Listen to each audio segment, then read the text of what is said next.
বাজে বিকেল 4টা, আর মন্দিরের সামনে কীর্তন হচ্ছে, 3 দিন ব্যাপী কীর্তন হবে।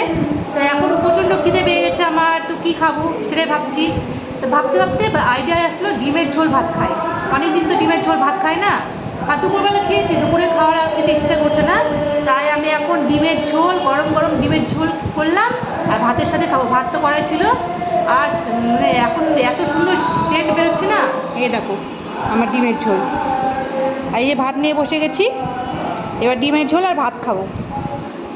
দেখতে থাকো তোমরা। সেই সেন্ট বেরিয়েছে, সেই সেন্ট বেরিয়েছে। আর কীর্তনের আওয়াজ তো তোমরা পাচ্ছই, জানো, দেখতে পাচ্ছ কীর্তনের আওয়াজ। এই যে একটু ঝোল নিলাম, ডিমটা পরে নিব, খাই। খিদে তো পেয়েছে, কি করব, এত গরম না।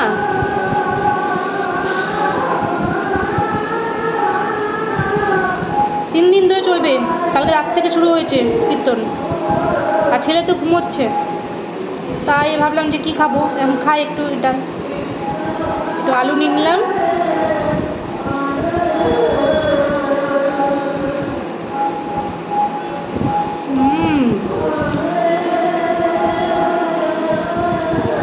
নিজের রান্না নিজেকেই ভালো লাগে, নিজের রান্না